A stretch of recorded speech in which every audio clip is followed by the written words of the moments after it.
अब चाहिँ हिँड्दिने हो ओके डरा भाइ जति चाहिँ निस्किसकेको छु बाइक मेरो यहीँ छ अब चाहिँ उसलाई चाहिँ ड्युटी छोडिदिइरहेको छु उसलाई पर ड्युटीमा छोडिदिइरहेको छु त्यहाँबाट चाहिँ वे टु होम ल भाइ लभ यु दार्जिलिङ मोडबाट चाहिँ म जाँदिनँ आज भन्दैछु पर मती कडापट्टिबाट खप्दै भयो चल चल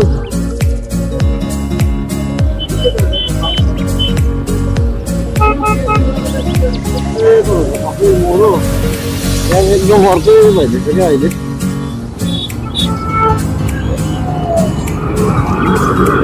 एउटापट्टि सुरु भनिदिएको लडी लडी छोडिदिन्छ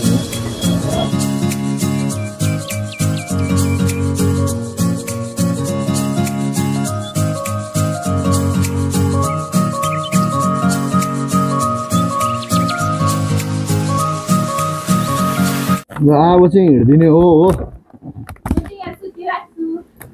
डरा एकदम स्लिपिङ मोडमा छ म चाहिँ तपाईँहरूलाई भन्नुपर्दा यहाँ एकछिन यता चाहिँ मेरो साली हो अन्त तपाईँहरूलाई भन्नुपर्दाखेरि चाहिँ म चाहिँ यहाँनिर एकछिन मेरो बुढीको बनाएको थिएँ सो अब चाहिँ घर जाने हो आज बाइक लिएर आएको छु आज चाहिँ बाइकमा गर्दै जाउँ भनेर सोच्दैछु चस्मा त लगाउँदैनौ न हौ है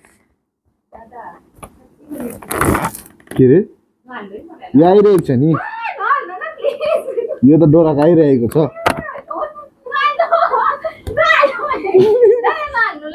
ल हेरौँ ल डोरा ओके डोरा भाइ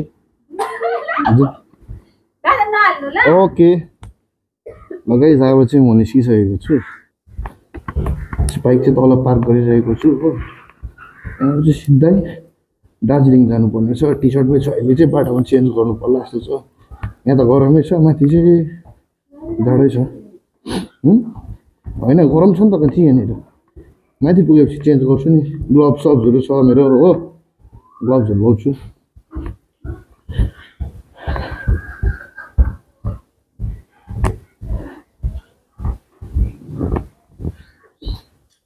के भयो पुरा लजाउँछ नि त मेरो कान्छी चाहिँ सो अहिले चाहिँ निस्किसकेको छु बाइक मेरो यहीँ छ अब चाहिँ उसलाई चाहिँ ड्युटी छोडिदिइरहेको छु उसलाई पर ड्युटीमा छोडिदिइरहेको छु त्यहाँबाट चाहिँ वे टु होम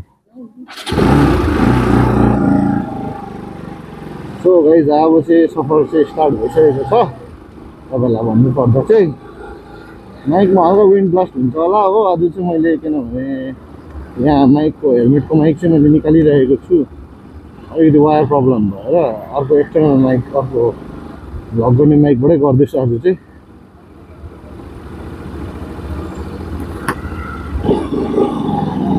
के गर्दैछ ओइ बम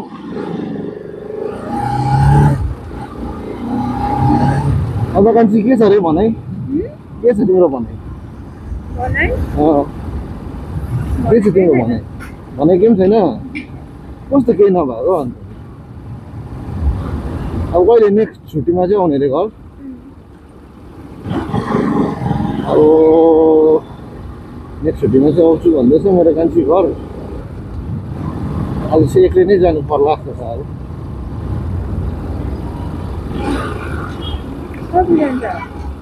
कहाँ तिमीलाई हस्पिटल पुऱ्याएको न कताबाट जानु भन नि तिमीले भन न उताबाट जानु त्यसो ऊ चाहिँ यहाँको चाहिँ एकदमै उयो हो नि त उसलाई सब बाटोहरू थाहा छ बरु मलाई थाहा छैन हो यहीँ बस्ने मान्छे हो उसको इलाका तिम्रो इलाका हो अन्त उसको इलाका भन्दैछ त्यस्तो अन्त हामी पनि यतै जानुपर्छ पहेँलो कलरको मिनी निकालेर चाहिँ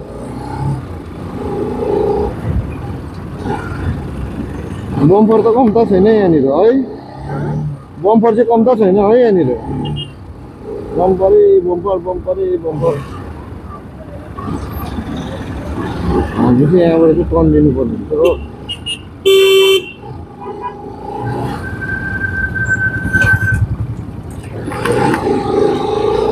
टी सर्ट लगाएर पनि ओके छ पानी पर्छ होला अलिक जाडो छ है तर मलाई त टी सर्टमा ठिक्कैको लागिरहेको छ केही उयो भएको छ गरमै लागिरहेको छ। माथि अहिले पर रोहिणीको त्यहाँतिर पुगेर लग्छु नि ल। रोहिणीको त्यहाँ पुगेर चाहिँ ग्लोभ्सहरू मेरो चेस्ट गार्डहरू ज्याकेटहरू लगाएर जान्छु त्यहाँनिर चाहिँ। किन बेबी यहाँ पर रोकिदिन्छु नि यहाँ। ओके गर्नु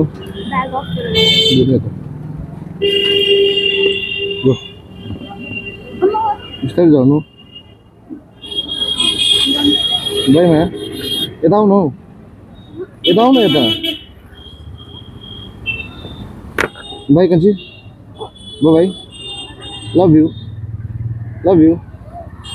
लजाक हेर न लजाक हेर न गएको ल अहिले कल गर्नु ल अब चाहिँ मेरो बुढीलाई मैले छोडिदिइहालेँ हो। अब चाहिँ यहाँदेखिको चाहिँ सोलो राइड हुन्छ, सोलो राइड हिँड्नु पर्ने हुन्छ। के हो बहिनीहरू गफमा यताउता नहेरी क्रस गर्छ।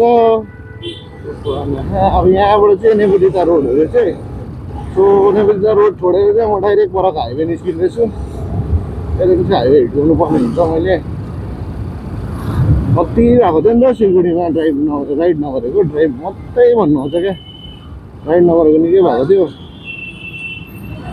ठिकै सिग्नल पनि भइरहेको बेलामा चाहिँ निस्किदिइहाल्नु पर्ने थियो।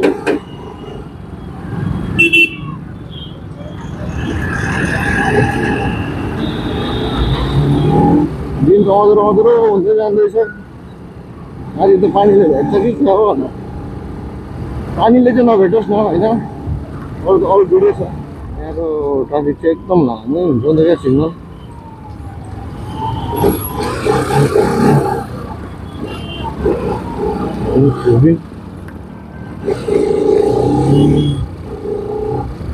एउटा बाइकको चाहिँ यही फाइदा हुन्छ क्या, चेपचाप अहिले गाडीमा भयो पर अड्किरहेकै हुन्छ, बसिरहेकै हुन्छ।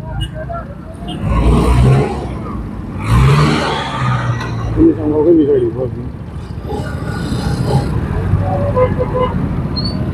दार्जिलिङ मोडको चाहिँ हालत त्यस्तो भइरहेको छ अहिले चाहिँ, एकदम सबै चेन्जेस।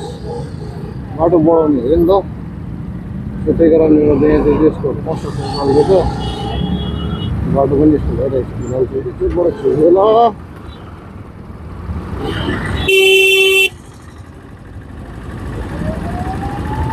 अड्काइदियो नि हौ अलिकति अड्किदियो नि।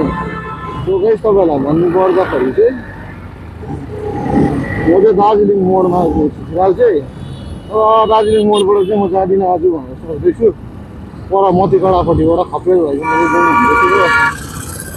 त्यहाँबाट चाहिँ बाटो अलिक खुल्ला हुन्छ नि त, यहाँबाट चाहिँ ट्राफिक पुरा भेट्छ।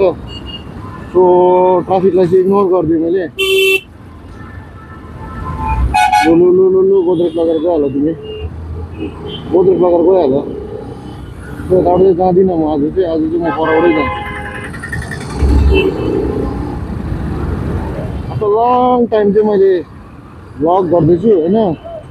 आई होप तपाईँहरूले जसरी मलाई अहिलेसम्म माया देखाइदिनु भएको छ त्यसरी नै आफ्नो ग्यापमा पनि तपाईँहरूले त्यस्तै माया देखाइदिनुहुन्छ मैले आशा अनि भरोसा गरेको छु। भनौँ न होइन, कत्रो बलुन हौ, मान्छेभन्दा ठुलो बलुन लिएर जान्छ रहेछ फेरि हो। के चाहिँ गरिदिएको हो यो मान्छेले चाहिँ। कहाँ चाहिँ जान्छौ तिमी, हरेन बजाएर कहाँ चाहिँ जान्छौ।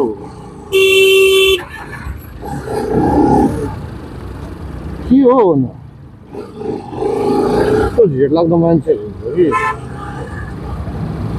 केटाले त एक दुईले त वाक्कै लगाएको हौ। अरे यताबाट पनि जानु दिँदैन, उताबाट पनि जानु दिँदैन, के गरेको हो। जहाँ भन्दा चाहिँ यहाँनिर हाम्रो यो त्यसको ट्राफिक हुन्छ, यति डरलाग्दो ट्राफिक हुन्छ कि यस्तो चाहिँ दार्जिलिङ मोडदेखि त्यहाँ चाहिँ।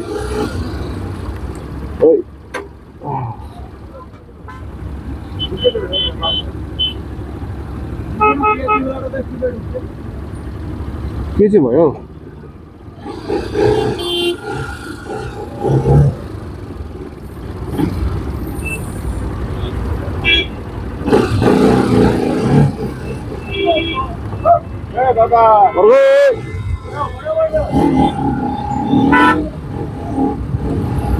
अड्किरहेको हुन्छ रात पराउने रहेछ नि यत्रो लामो जाम छ अन्त मेरो त अन्त हाम्रो यो जाममा बसेर कहिले पुग्नु फेरि ट्राफिक again yeah traffic चल अरे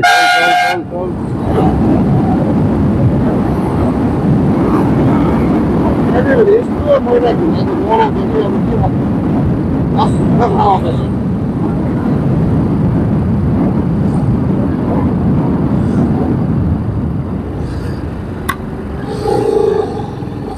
ड्याममै बसाइदिने हो भन्छ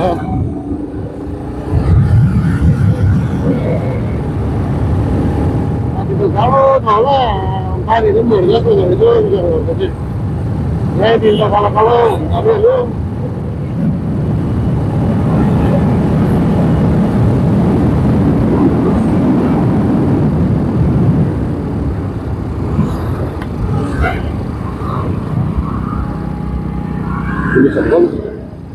पुलिस अङ्कल आरामसे जाँदो रहेछ अरू पुलिस अङ्कल रङ साइड जानु भनेको यो चाहिँ तपाईँको कपिल मोड हो यहाँ एकदम अर्कै भइदिएछ क्या अहिले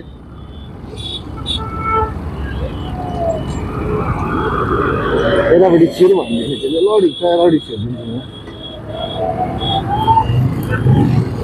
यहीँ राखिदिनु न यतिकोमा होस् न होइन यताबाट छिर्दिउँ ट्राफिक चाहिँ जाम नहोस्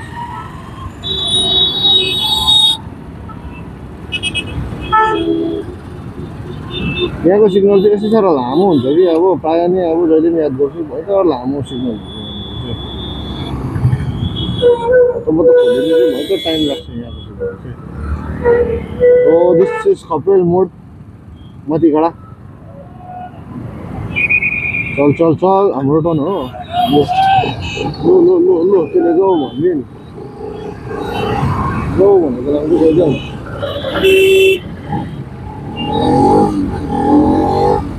अब चाहिँ घरकी तरफ